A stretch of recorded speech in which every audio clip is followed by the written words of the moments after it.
Education থেকে Souvik sir কথা বলছি। তো আজকে এইবারে যে লাস্ট সেমিস্টারটা হলো বিসিএদের, মানে যারা ফাইনাল সেমিস্টার 2024-এ যারা দিল ম্যাকআউটের, তো সেক্ষেত্রে যেটা আমরা দেখতে পেলাম, যেটা চারদিক থেকে খবর পাচ্ছি, অনেক জায়গা থেকে কলেজ থেকে খবর আসছে যে বিসিএ সিক্স সেমিস্টারে ইউনিক্স যে পেপারটি, তাতে নাকি র্যান্ডাম সাপ্লি হয়েছে, প্রচুর ছেলে মেয়ে ফেল করেছে। কেউ বলছে নাকি কোশ্চেন খুব শক্ত হয়েছে, কেউ বলছে গার্ডিং খুব টাফ ডেকেছে, এরকম এক্সপেক্ট করেনি তারা, অন্যান্যবার কোনোভাবে বেরিয়ে গেছিলো, কিন্তু এবারে নাকি ইউনিক্সের কোশ্চেন খুব টাফ করেছে, যার জন্য নাকি ছেলেমেয়েরা অ্যান্সার করতে পারেনি। আর এবারে যেহেতু ম্যাকআউটের ইনভিজিলেশন প্রসেসটা খুব টেকনিক্যালি খুব মানে সাউন্ড ছিল, খুব একটা এদিক ওদিক করতে দেয়নি কাউকে, সেটাও একটা কারণ যে এত সাপ্লি। কারণ আগে হয়তো এদিক ওদিক টুকটাক দেখে ফেকে হতো। তো আমার সঙ্গে আছেন আমাদেরই এখানের আইটি হেড, যিনি বিসিএ এমসিএ জেকা বা বিটেক কম্পিউটার সায়েন্সের সমস্ত আমাদের এখানে টিউশনগুলো দেখেন।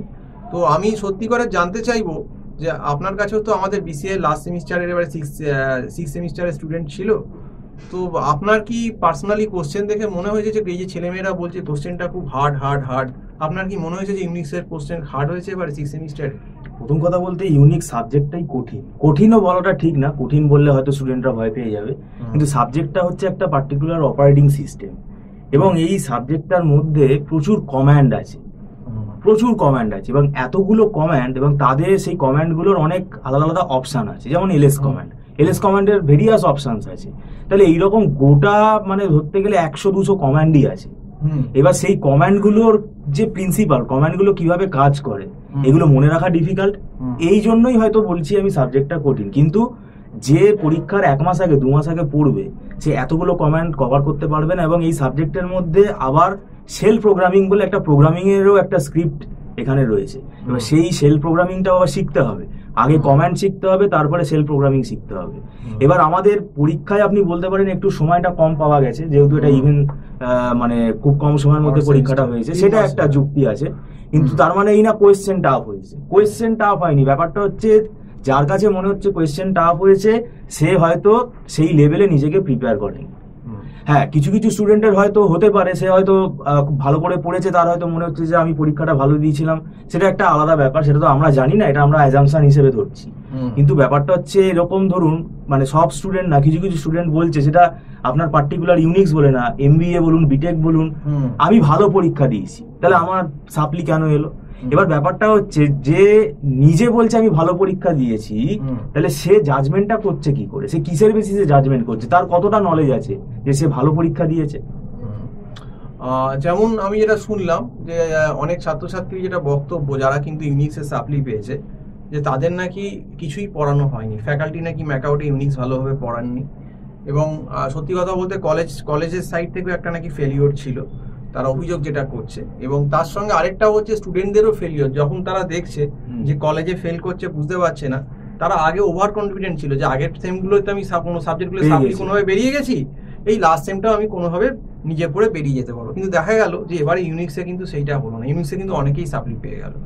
এবং ইউনিক্সে যদি আবার রিসাপ্লির যে কোশ্চেনটা, যারা রিসাপ্লি দেবে, তারাও কি এই 1-1.5 মাসে যদি পরীক্ষা হয়, যারা অলরেডি ওই রকম ভাবেই প্রিপারেশন নিয়েছে যৌথভাবে, আপনার কি মনে হয় আবার তো সাপ্লি পেতে পারে? আপনার কি? দেখুন, যে এই পরীক্ষাটা সাপ্লি পেয়ে গেছে, এবার রিসাপ্লি যে দেবে, তার প্রিপারেশন এই 1-1.5 মাসের মধ্যে আর কতটা হবে? তো আমার এটা বিশ্বাস, আমি হয়তো এটা চাইবো না যে তাদের আবার রিসাপ্লি আসুক, তারা এই যে সময়টা পাচ্ছে, এই সময়টা আরো ভালো করে ইউটিলাইজ করুক। কিন্তু ইউনিক সাবজেক্টটা এমন একটা সাবজেক্ট, এটা মুখস্থ করে লিখে আসার কোনো ব্যাপারই নেই, এখানে কিছু বানাতেই পারবে না। যদি অ্যান্সার না জানে, হয় 0, না হলে ফুল মার্কস, এখানে নাম্বারও কাটার জায়গা নেই, কমেন্টগুলো ঠিকভাবে লিখলে একদম ফুল মার্কস। এবার ব্যাপারটা হচ্ছে ওই প্রিপারেশন অনেকে করে না, যে সেলফ স্টাডি করেও আমি মেকআপ করে দেবো, এইসব করতে গিয়েই এই সাপ্লিটা কিন্তু বাড়ছে। এবং এটা মানে একটা কি বলবো, মেজরিটি অফ স্টুডেন্ট কিন্তু এই পলিসিটাই তারা ফার্স্ট সেম থেকে ফলো করে এসছে। এবার পড়বি পর লাস্ট সেমেস্টারে এসে সাপ্লি হয়ে গেছে, ওই বলে না পালে বাঘ পড়েছে, রাখাল বালক তখন আর কুল কিনারা পাচ্ছে না। ডেফিনেটলি হয়তো একটা দুটো অ্যাবসার্ড কেস আছে যেখানে হয়তো পরীক্ষা সত্যিকারের ভালো দিয়ে নম্বর কম হচ্ছে। দেখুন, 100% তো পিউরিটি কোনো জায়গায় সম্ভব না, তাতে 1-2% এদিক ওদিক 2-5% হবে। কিন্তু দেখুন বেশিরভাগ জায়গাতেই যখন সাপ্লি হয়েছে তাতে কিন্তু মেজরিটি স্টুডেন্টদেরও গাফিলতি আছে, এটা কিন্তু মেনে নিতে হবে। কারণ শুধু সবার খাতাই ঠিকভাবে দেখেনি, সব সাবজেক্টই কঠিন হয়েছে, এটা তো কোনো যুক্তি নেই। আপনার যে স্টুডেন্ট ছিল তাদের তো কিরকম পরীক্ষা দিয়েছে, ভালোই নম্বর পেয়েছে, তাদের কোনো অসুবিধাও হয়নি, কোশ্চেনও হার্ড লাগেনি এবং নম্বর ভালোই পেয়েছেন আপনি বলছেন। তার মানে এটা বোঝা যাচ্ছে যদি ইউনিক্স কেউ প্রপারলি কারোর কাছ থেকে গাইড পেয়ে থাকে এবং সিরিয়াসলি সে প্রথম থেকে পড়াশোনা করে, তাহলে বোধহয় ইউনিক্সে মোটামুটি এ পাওয়া সম্ভব। হ্যাঁ, এ তো পাওয়া সম্ভব, ই না হোক এ অন্তত পাওয়াই যায়। ফেল করছে মানে ধরে নিন সে মানে বইয়ের সঙ্গে তার সম্পর্ক নেই, এটা মানে আমরা বলবোই। কেননা একটু ভালোভাবে একটু গুছিয়ে লিখে আসলেই কিন্তু ম্যাকআউটে একটা ভালো স্ট্যান্ডার্ড মার্কসই পাওয়া যায়। তার মানে এটা মানে স্টুডেন্টদেরকে আমরা ছোট করছি না। কিছু সংখ্যক স্টুডেন্ট আছে তারা তো নিশ্চয়ই মানে পরীক্ষার 1 মাস আগে হয়তো তাদের মানে বলবো যে বই নিয়ে বসেছে, তারা তো ডে 1 ভালো করে পড়েনি। এবং পার্টিকুলারলি দেখা যাচ্ছে ম্যাকআউটে এই বিসিএ স্টুডেন্টদের একটা উদাসীনতা বা ক্যাজুয়াল ভাব, যে বিসিএ পড়তে আসছে অথচ তাদের মধ্যে সেই সিরিয়াস ব্যাপারটা নেই যে প্রোগ্রামিং শিখবো বা ইউনিক্স বা আমি। এবং অনেক ক্ষেত্রে এরকমও শুনলাম বিসিএর ক্ষেত্রে, একটি মেয়ের সঙ্গে কথা হলো, তো আমারই ছাত্রী পড়তে আসছে, বলছে নাকি কলেজে নাকি জাভাই শেখায়নি, জাভাই ভালো করে জানে না, জাভা পাইথন। কলেজের যে এই অভিযোগটা তারা করছে সেটা জাভা পড়াবার নাকি লোক ছিল, এটা আমরা সত্যতা হয়তো যাচাই করছি না, সেটা হতেও পারে নাও হতে পারে, কিন্তু তার জন্য নাকি তাদের জাভা নাকি সে পার্সোনালি কারোর কাছে টিউশন নেয়নি, এবং তার জন্য কি হয়ে গেছে এই জাভা বা প্রোগ্রামিং বা যে অপারেটিং ল্যাঙ্গুয়েজ আপনি বলছেন, তার মানে এই একদম বিসিএর যে কোর পেপারগুলো, এখানেই 70, 80, 90% স্টুডেন্টেরই একটা কনসেপ্ট মানে হয়ে যাচ্ছে, মানে কনসেপ্টটা পুরো ক্লিয়ার হচ্ছে না। তাহলে পরবর্তীকালে যখন এরাই ইন্টারভিউ দিতে যাবে কোনো টিসিএস, কগনিজেন্ট, বড় বড় আইটি হাবে বিসিএর ডিগ্রি নিয়ে, আমি ডেফিনেটলি এরা তো ইন্টারভিউ ক্র্যাক করতে পারবে না। ডেভেলপমেন্টের জবে মানে যে লেভেলে ডেভেলপমেন্টের এখন যে রিক্রুটমেন্টটা হয়, সেই রিক্রুটমেন্ট সম্বন্ধে এদের কোনো আইডিয়া নেই। তো সেক্ষেত্রে এই যে ল্যাঙ্গুয়েজ গুলোর যে ল্যাকিং থেকে যাচ্ছে, এবার আমার ব্যক্তিগত দেখুন আমরা প্রাইভেট ইনস্টিটিউটে বিলং করি, প্রাইভেট বডি, আমাদের যেটা স্টুডেন্টকে মানে কি বলবো অ্যাডভাইস হবে যে নিজে পড়ো, নিজে মেটেরিয়াল জোগাড় করে নিজে অন্তত পড়ো, নিজে পড়লেও খানিকটা তো বোঝা যায়। হ্যাঁ, এবার সে যদি মনে করে যে না আমার একটু অসুবিধা হচ্ছে, সে তাহলে কোনো একটা প্রাইভেট গাইডের হেল্প নিক। কলেজে পড়া হয়নি তার মানে সেও বই ছুঁয়ে যদি না দেখে তাহলে আর কি করা যায়, সেই কারণটাই তাকে নিজেকে সেলফ ইনিশিয়েটিভ নিতে হবে। অনেকেই বলছে তারা নাকি আশা করেছিল যে কলেজ থেকে কিছু বলে দেওয়া হবে, তো সেটা হয়নি, কারণ এবারে তো ম্যাকআউটে ইনভিজিলেশনটা অনেক স্ট্রিক্ট হয়ে গেছে, কোনো চান্সই দেওয়া হচ্ছে না ম্যাক্সিমাম কলেজে।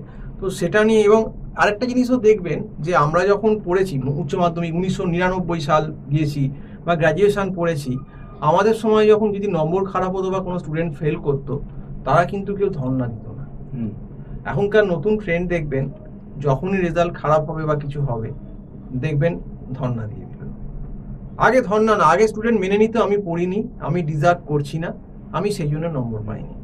এখন কিন্তু অনেক ঘটনা বিক্ষিপ্ত হতে পারে, যেটা রিভিউরও একটা রাস্তা আছে। কিন্তু ব্যাপারটা হচ্ছে দেখবেন এখানে কিন্তু একটা মানে দেখবেন মেজরিটি অফ স্টুডেন্ট দেখবেন তারা কি দেখুন আমি জানি না, কিন্তু এরকম তো হতে পারে না যে সবাইকার খাতায় উল্টো পাল্টা ম্যাকআউট দেখেছে। হয়তো কিছু কিছু ক্ষেত্রে সামান্য হয়তো দেখুন আমি আগেই বললাম 100% কখনো একদম অ্যাকুরেট হয় না, কোনো জায়গাতেই সম্ভব না। হ্যাঁ, কিছু ক্ষেত্রে ব্যতিক্রম হতে পারে, হয়তো খাতাটা ঠিকভাবে দেখা হয়নি, কিন্তু একদম মেজরিটি ক্ষেত্রে একদম ধারাদ্বার ফেল করিয়ে দিল।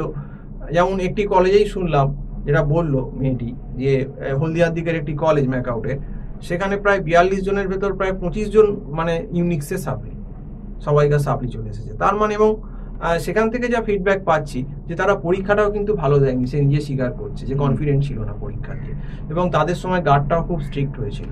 তার মানে এইটা বোঝা যাচ্ছে এর থেকে যে পরীক্ষা সত্যিকারেরই ভালো সবাই দেয়নি বলে পুরো হলই, এবং গার্ডিং স্ট্রিক্ট ছিল বলেই কিন্তু আজকে কিন্তু অতজন সাপ্লি ওই কলেজের হলো। আপনাকে বলি বিসিএর যে স্টুডেন্ট, এখানে গার্জিয়ানদের অনেক ভূমিকা আছে। মানে আমরা দেখেছি যে স্টুডেন্ট নিজে সামলাতে পারছে না, তাও সে একা একা পড়ে যাচ্ছে। এবার ব্যাপারটা হচ্ছে এই বিসিএ তে স্টুডেন্টরা মনে করে কি, দেখবেন ওই ম্যাথামেটিক্স তো এখন নেই ওইভাবে, ডিসক্রিট ম্যাথামেটিক্স আছে, তারা যেহেতু ম্যাথামেটিক্স নেই তাই এই সাবজেক্টগুলোকে অতটা গুরুত্ব দেয় না। কিন্তু এই আমাদের আইটির পেপারগুলো সব ম্যাথ বেসড পেপার। এই ইউনিক্স বলে দিচ্ছি, এই ইউনিক্স হচ্ছে অঙ্কের মতো, এটা পুরো ঠিক করে আসতে পারলে ফুল মার্কস, ঠিক না করতে পারলে পুরো জিরো, যার জন্যই ফেল হচ্ছে।